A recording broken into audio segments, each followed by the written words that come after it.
sallallahu alaihi wasallam. Bismillahirrahmanirrahim. Assalamualaikum warahmatullahi wabarakatuh. Waalaikumsalam.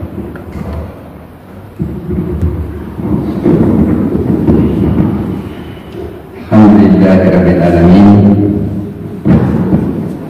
Alladzi arsala rasulahu bil huda wa dinil haq liyuzhirahu 'ala dini kulli wa kafa billahi shahidan. Asyhadu an la ilaha illallah wahdahu la syarika lah wa asyhadu anna Muhammadan abduhu wa rasuluhu la nabiyya ba'dahu. Yang saya hormati dan sama-sama kita banggakan seluruh jemaah Masjid Nuruddin Islam Desa Mencolot Laparak, Kecamatan Mencolot, terkhusus kepada para orang tua kita, tokoh agama, tokoh masyarakat, ibu-ibu, dan untuk pengurus masjid. Kemudian seluruh tim Safari dakwah Madani, Parmusi, Persaudaraan Muslim Indonesia Maros, yang pada hari ini hadir bersama dengan kita semua, yang mereka sama-sama saya hormati. Alhamdulillah, seperti yang disampaikan oleh pengarah tadi dari pengurus masjid, bahwa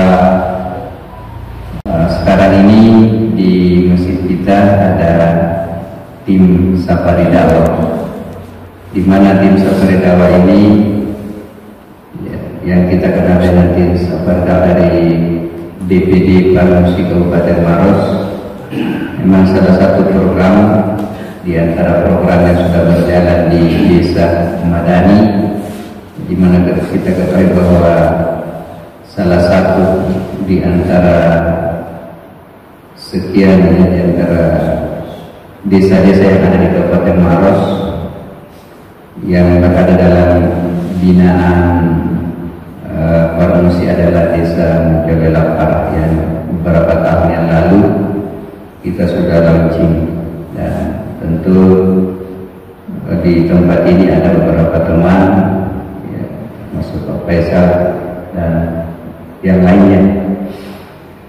Dari itulah tentu dalam kesempatan yang berbahagia ini kami dari tim untuk mengucapkan banyak terima kasih kepada para jemaah sekalian atas sambutan dalam rangka penerimaan tim Safari ini. Insyaallah agenda-agenda kita sebentar adalah di mana di tim Safari ini yang dihadiri oleh saya sendiri sebagai ketuanya, kemudian ada Pak Sekretaris Saudara Syarifudin Bani, kemudian ada pembina dari Ustaz Hafid Tamri, dan pembina juga dari Bapak Haji Yanas Al-Bakuri.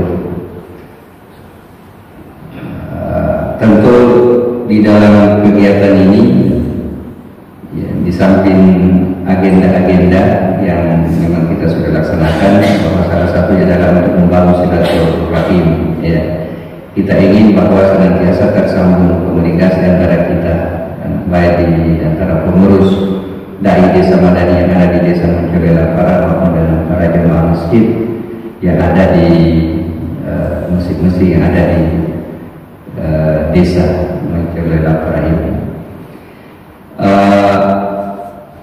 Tentu masjid-masjid yang didatangi adalah masjid-masjid yang ada di dalam binaan. Ya, kalau kami nggak salah bahwa desa di masjid ini di Kabupaten Maros adalah masjid yang sudah beberapa sekian kalinya jadi didatang dalam bentuk safari, ya, tentu kegiatan-kegiatan itu adalah itu tadi dalam rangka untuk senantiasa membangun silaturahim. Parmusi yang ada di Kabupaten Maros ini adalah salah satu ormas yang senantiasa sama dengan tentu ormas-ormas Islam yang lainnya untuk senantiasa membangun dakwah Islam, mengajak kepada ketaatan, tetap mengembangkan salah satu ciri khas yang ada di Parmusi. Karena ini Parmusi adalah salah satu ormas yang terhubung, ada DPP-nya, Dewan Pimpinan Pusat, kemudian turunannya ada Dewan Pimpinan Wilayah di Sulawesi Selatan, dan setiap kabupaten diharapkan ada. Walaupun belum semua kabupaten ada DPD-nya, tapi alhamdulillah kita di Maros sudah ada dan kita disambut baik oleh pemerintah kabupaten. Itu terbukti dengan senantiasa mendapatkan respon ketika kita keluar untuk berdakwah seperti ini. Apatah lagi di Kabupaten Maros ini salah satu program pemerintah kabupaten adalah Maros menjadi daerah religi, Maros religi. Nah, itulah yang menjadi dasar sehingga kita di Parmusi senantiasa menjalankan dakwah-dakwah ke desa-desa. Ya, alhamdulillah suatu hari ini kita ada di Munculel Laporan di Munculel, kemudian pada saat mendatang ada lagi di Tokobulu, ada di Jambak, di Jambak juga sudah ada desa Pinaan, di Cendera dan di Malawa. Semoga semua ini menjadikan kita di Kabupaten Maros betul-betul menjadi daerah yang mengarah kepada apa kebijakan dari pemerintah kabupaten. Nanti akan disempurnakan oleh nanti kebijakan organisasi dari Pak Yanas, Bapak Yanas Bukuri. Kemudian yang terakhir nanti ada tausiah dari Ustaz Hafid Amri. Kemudian setelah itu kita adakan silaturahim dan setelah itu kita selesai. Sekali lagi terima kasih banyak kepada tamu masjid dan kepada jemaah sekalian atas sambutan yang berada pada suatu hari. Semoga kita bersama kita sampai selesai nanti, ya kurang lebih sampai jam 6, sampai masuk waktu syuruk, waktu isya. Barangkali itu dulu yang saya sampaikan, dan saya persilahkan kepada Pak Yanas untuk menyampaikan beberapa hal yang kaitannya dengan informasi. Cukup sekian. Assalamualaikum warahmatullahi wabarakatuh.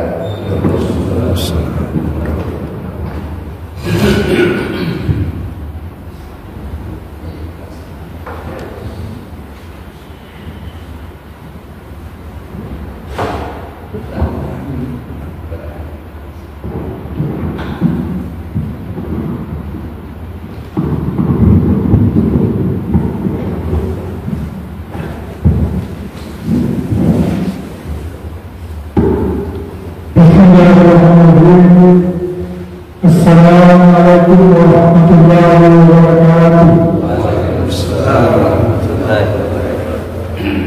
Alhamdulillahirabbil alamin. Ya Nabi Muhammad sallallahu alaihi wasallam, alihi wa sahbihi wa alihi wa sahbihi. Sungguh-sungguh pada subuh hari kita sholat berjamaah, kita mendapatkan rahmat dari Allah Subhanahu wa Ta'ala berjamaah sholat subuh. Ini adalah satu bahagia kita bersempat diberikan Allah Subhanahu wa Ta'ala waktu untuk sholat berjamaah. Selamat dan salam kepada Nabi Muhammad SAW. Sungguh-sungguh kami mendapatkan rahmat dan nikmat sehingga masih sempat kita lakukan sunnah Rasulullah. Saya tidak mengulangi apa yang disampaikan oleh Ketua dari Parmusi Kabupaten Maros, Bapak Ustaz Haji Rudi. Namun pada kesempatan ini saya ingin menjelaskan sedikit dari beberapa yang lain apa makna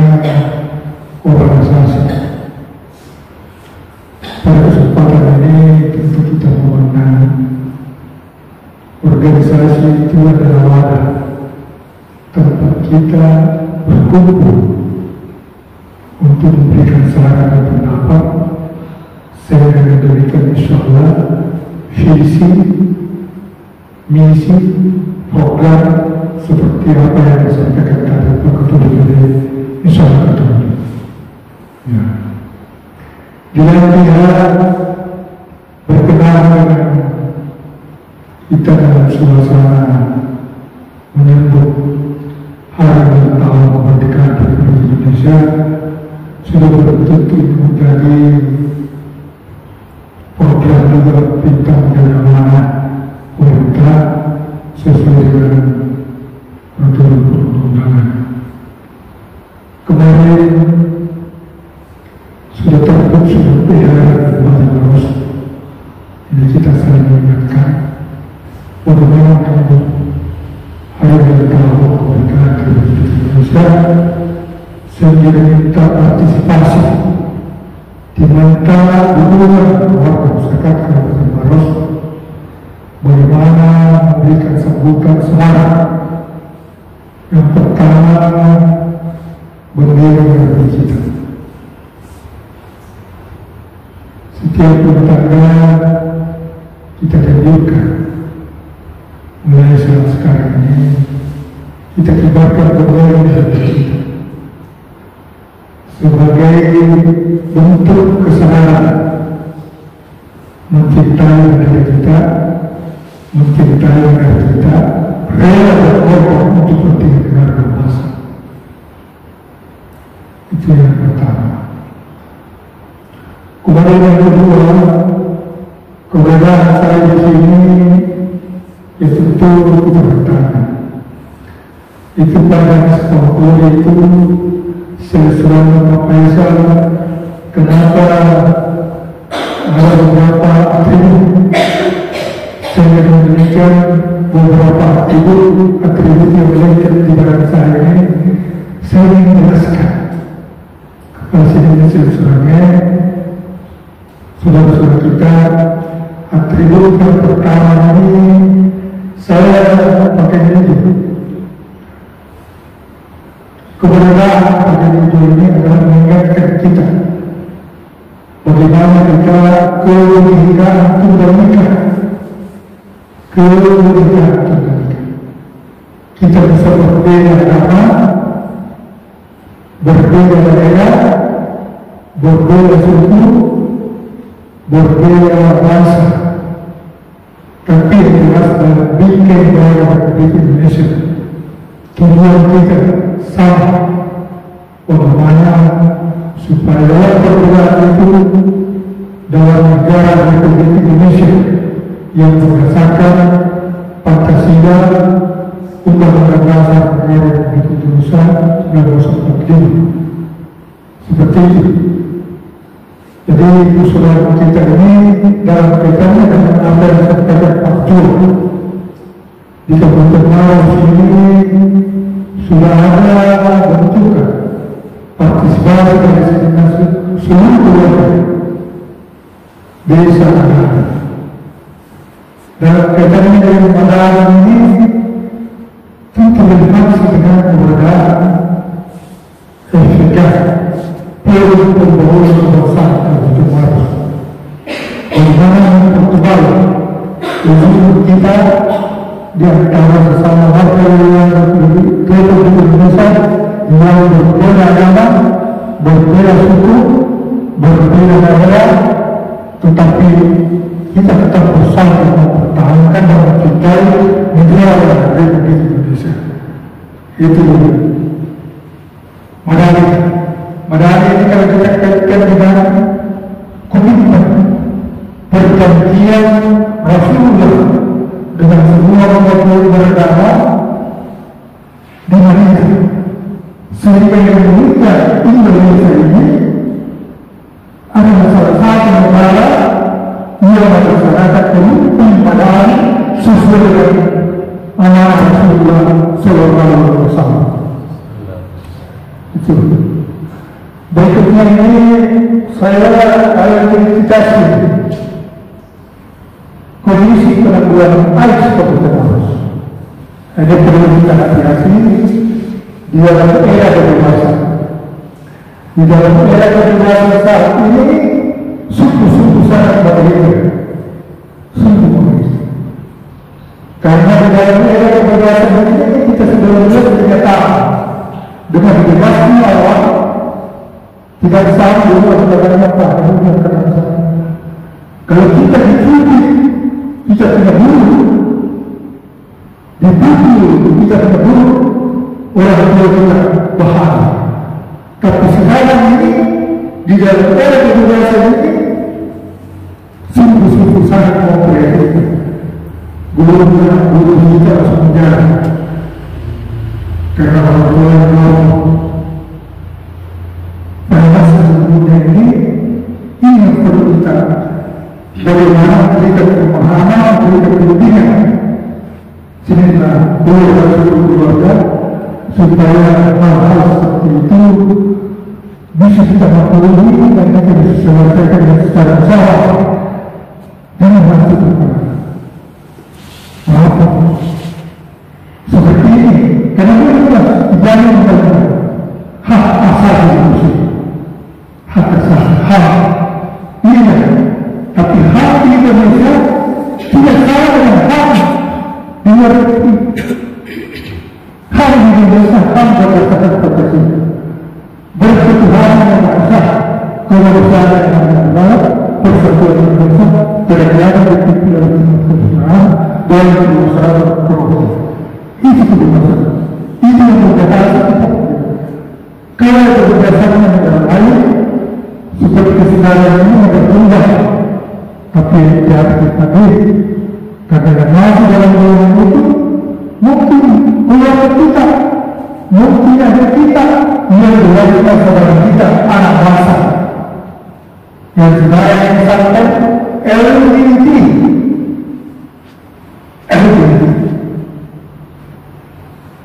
Lesbian, gay, biseksual, gender.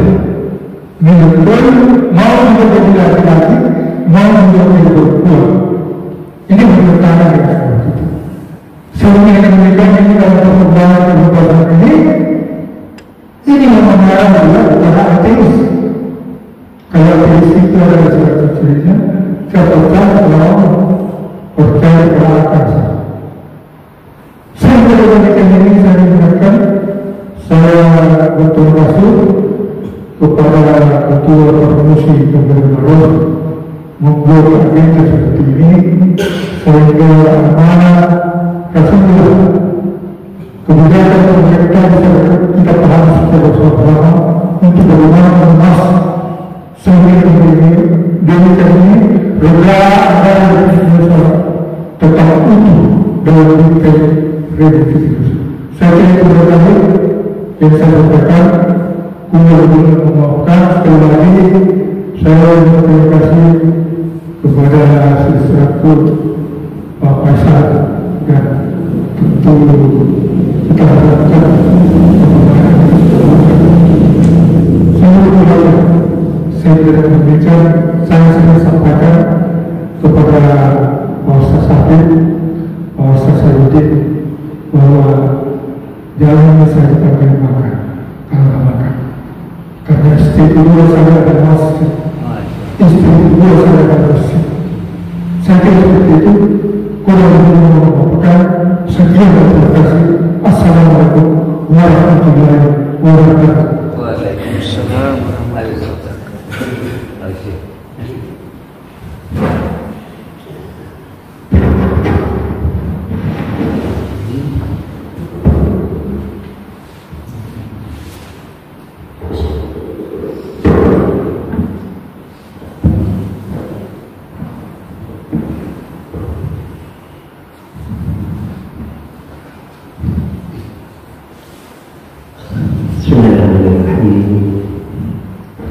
Assalamualaikum warahmatullahi wabarakatuh. Alhamdulillahirabbil alamin. Alhamdulillahi adada ma khalaqa fis sama'. Alhamdulillahi adada ma khalaqa fil ard. Alhamdulillahi adada ma khalaqa bainahuma. wassalatu wassalamu ala asyrafil anbiya wal mursalin Muhammad sallallahu alaihi wasallam wa ala alihi wa sahabatihi wa man tabi'ahum bi ihsan ila yaumiddin wa ba'd. Wa qala Allah ta'ala a'udzu billahi minasyaitonir rajim. Ya ayyuhan nabiy inna arsalnaka syahidan wa mubasysyiran wa nadhiran wa da'iyan ila Allah bi idnihi wa sirajan munira. Allahumma inna dzikrika wa syukrika wa husni ibadatik. Allahumma inna nas'aluka ridhaka wal jannata wa na'udzubika min sakhatika wan nar. Allahumma inna nas'aluka ilman nafi'an wa rizqan thayyiban wa amalan mutaqabbala. Allahumma ya muqallibal qulub tsabbit qulubana ala dinik wa ya musarrifal qulub sarrif qulubana ala ta'atik. Jemaah subuh yang berbahagia, alhamdulillah kita memuji kehadirat Allah Subhanahu wa taala bahwa subuh hari ini kita diperkenankan Allah untuk hadir berjamaah salat subuh yang sungguh luar biasa. Betapa tidak sejumlah keutamaan fajar diberikan kepada kita yang tidak diberikan kepada semua orang, dan ini sesungguhnya merupakan nilai keislaman kita, merupakan nilai keimanan kita, dan merupakan nilai keisanan kita, bahwa tiga perkara ini menjadi barometer kualitas hamba Allah Subhanahu wa taala di hadapan Allah Subhanahu wa taala. Bagaimana keislaman kita, bagaimana keimanan kita, dan bagaimana keislaman kita. Seperti dalam hadis yang panjang yang kita kenal, biasa kita dengar, yaitu ketika malaikat Jibril datang kepada Nabi sallallahu alaihi wasallam dan bertanyakan tiga perkara itu. Akhbirni anil Islam, akhbirni anil iman, akhbirni anil ihsan. Kemudian Nabi sallallahu alaihi wasallam menjawab, yang kemudian malaikat Jibril mengatakan, kemudian Nabi sallallahu alaihi wasallam mengatakan bahwa itu Jibril datang kepada kalian untuk memberikan pelajaran kepada kalian tentang agama kalian, gitu ya. Nah, dimasuki setelah ya pramusim hadir di masjid Nurudin Islam. Pramusim itu persaudaraan Muslimin Indonesia. Pramusim ini adalah sebuah ormas, organisasi kemasyarakatan Islam yang mengemban dakwah ilallah, dakwah ilallah, menyeru kepada agama Allah, di mana kita ketahui bahwa sebagai organisasi dakwah, maka pramusim ini mengaku amanah dalam 4 pilar. Yang pertama adalah iman dan takwa, yang kedua adalah pendidikan, yang ketiga adalah ekonomi, dan yang keempat adalah sosial. Alhamdulillah pada kesempatan sebelum ini kita dalam rangka mengembang iman dan takwa, yaitu melalui da'iyah ilallah, menyeru kepada agama Allah. Dasarnya ialah seperti ayat mulia yang saya bacakan tadi dalam surah Al-Ahzab pada ayat dan 46, di mana kedua ayat ini menjelaskan kepada kita untuk apa Rasulullah SAW diutus. Kenapa Rasulullah SAW diutus kepada kita? Di sini ada 5 dalam ayat ini, dan inilah yang kemudian dikembang oleh para musyrik dalam rangka melanjutkan risalah Nabi SAW sebagai pewaris Nabi. Ya ayuhan Nabi, wahai Nabi, yang dimaksud ialah Muhammad SAW. Inna arsalnaka, sesungguhnya kami, kata Allah SWT, mengutus kamu Muhammad. Itu apa? Syahidan, untuk menjadi saksi terhadap umatmu. Jadi Nabi sebagaimana seluruh Nabi akan menjadi saksi terhadap umatnya masing-masing. Siapa yang taat, siapa yang tidak taat. Dan apakah tidak sampai risalah kepada mereka? Ya, sesungguhnya para Nabi sudah menyampaikan risalah. Wa mubasysyirun wa nadhira. Yang kedua, kamu diutus untuk menjadi pembawa kabar gembira bahwa Islam, risalah yang diemban oleh Nabi SAW itu adalah memberikan iming-iming harapan dan optimisme bahwa ada keselamatan akhirat yang menunggu, di mana di sana kesenangan abadi. Ia didasari pada bagaimana kita hidup di dunia ini dan menjalankan agama Allah SWT. Tapi sebaliknya, walaupun Nabi juga diutus untuk memberi peringatan bahwa kalau tidak ikut agama Islam, ada ancaman yang menunggu, yaitu neraka. Bisa juga jadi lagi atau sementara. Yang keempat, wabah yang Allah, engkau Muhammad diutus untuk menjadi penyuruh kepada agama Allah. Pada dia Allah biiznihi, dengan izin Allah, wasibada mengira. Dan yang kelima, engkau Muhammad diutus untuk menjadi cahaya yang menerang. Itu tujuan Nabi SAW diutus kepada kita dengan agama Islam berdasarkan kitab suci Al-Quran dan hadis-hadis beliau.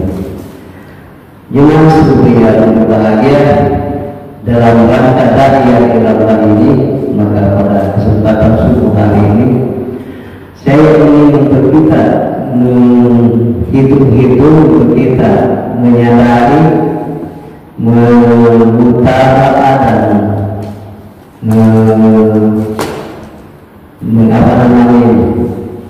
kembali melihat bagaimana kita berislam, bagaimana kita berislam hari ini. Sebagaimana nilai yang saya sampaikan tadi, bahwa ada 3 standar, yaitu Islam, iman, dan satu lagi tadi ihsan.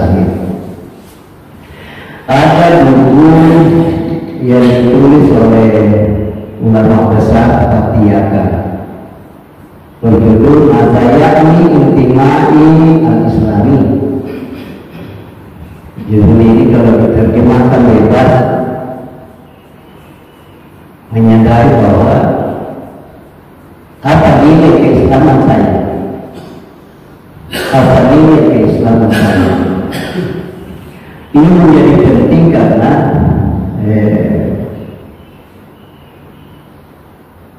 banyak kita di dalam beragama ini, kalau urusan pribadi hamba dengan Allah itu boleh dikata umum, salat, berzakat, tapi berhaji, ya, Tapi relevansinya dalam kehidupan sehari-hari menjadi jauh.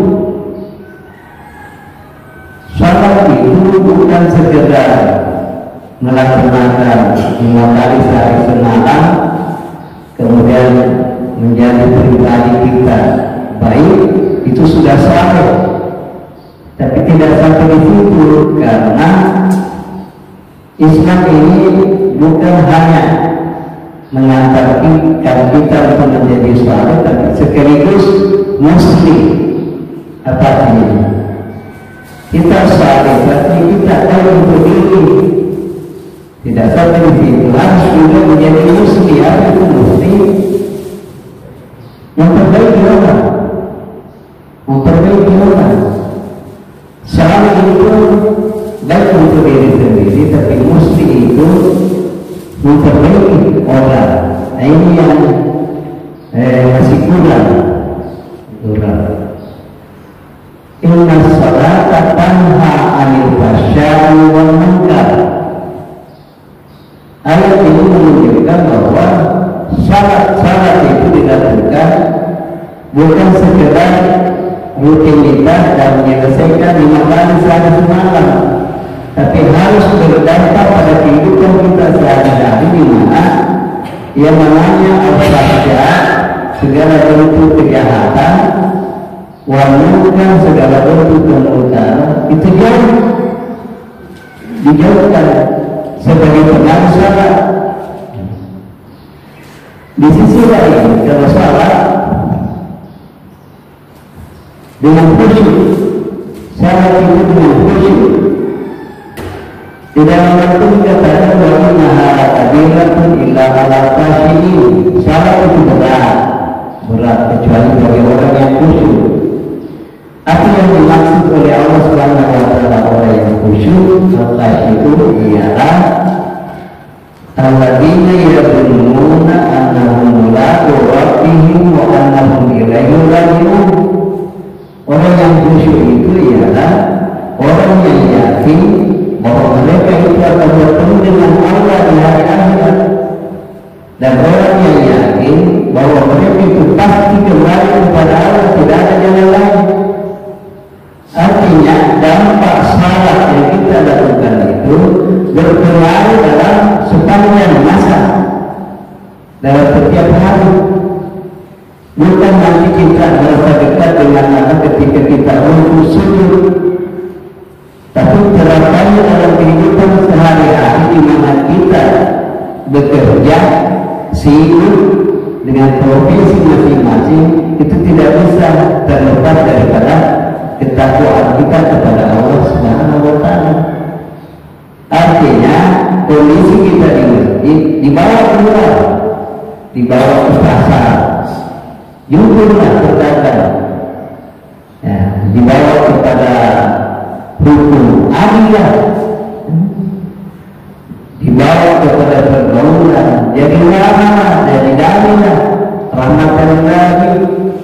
Itu harus menjadi dampak. Jadi nilai-nilai masjid itu dibawa ke tempat di mana kita kerja.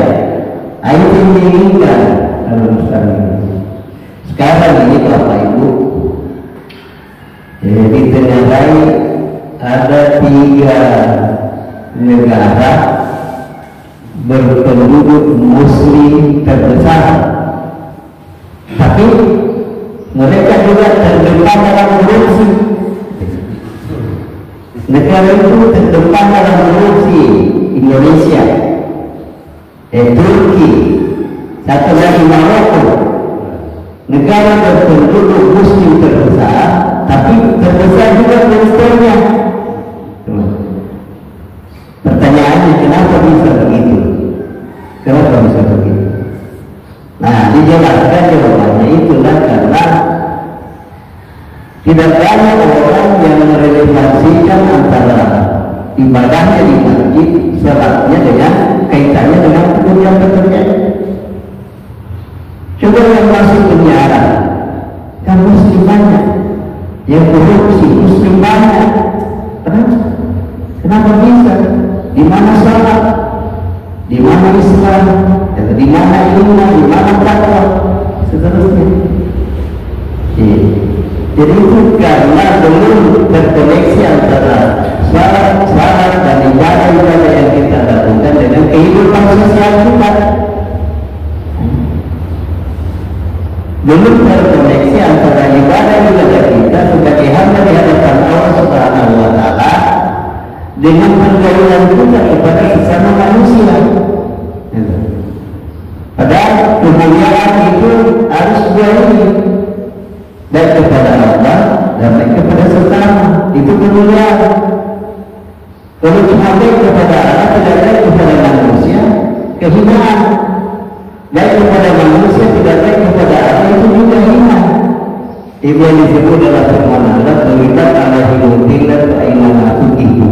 Mereka ditimpa kehinaan, mereka di mana pun berada, illa bihaqqi minallahi wa haqqi minannas. Harus keduanya. Baik hubungan dengan Allah artinya taat agama, baik hubungan dengan sesama manusia, perbaiki akhlak.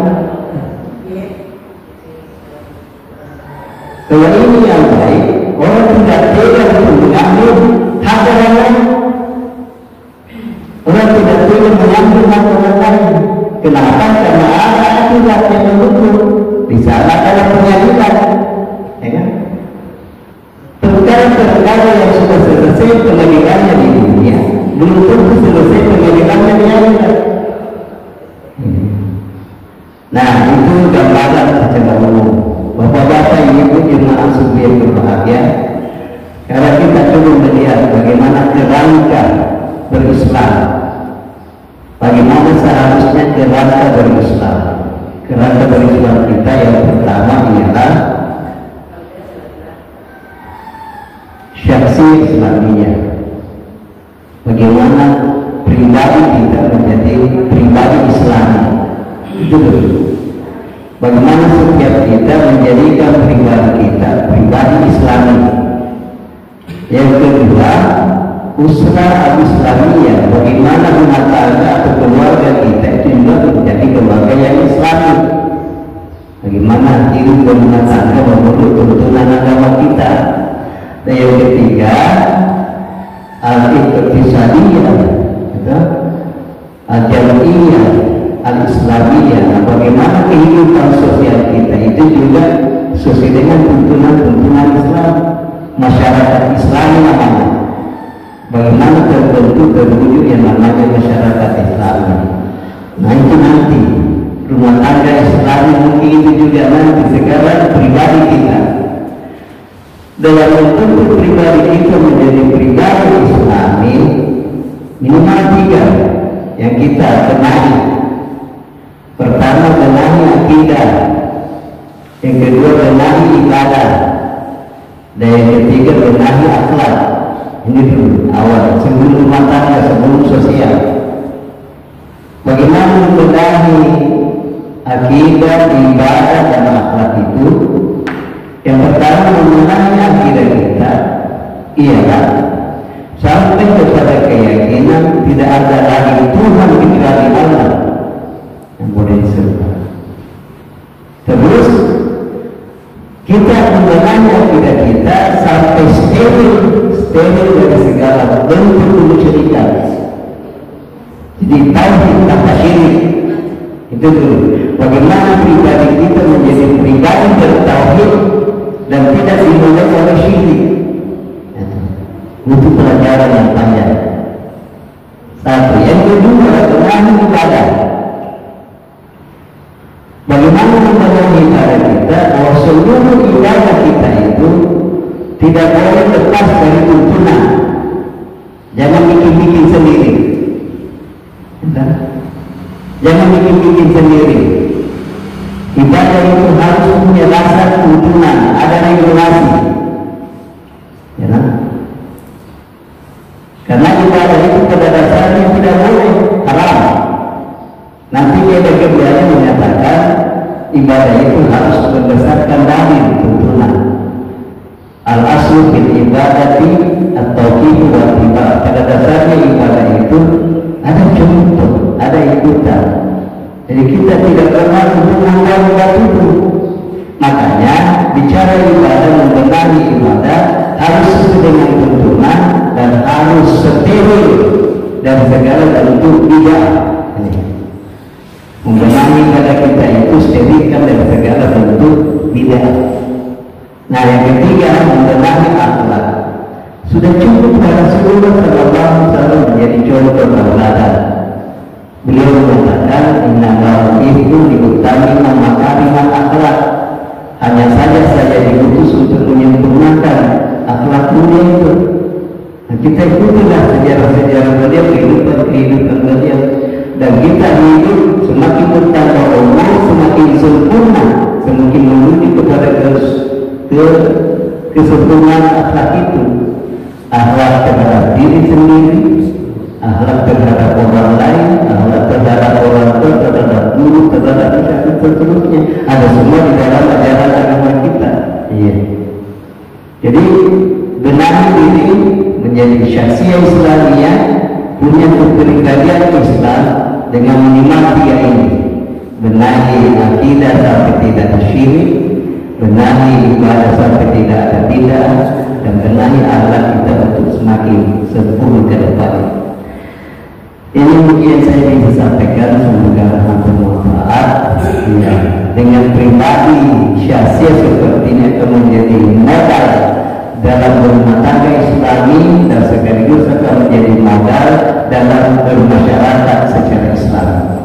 Saya cukupkan dalam apa yang dimain. Assalamualaikum warahmatullahi wabarakatuh. Waalaikumsalam.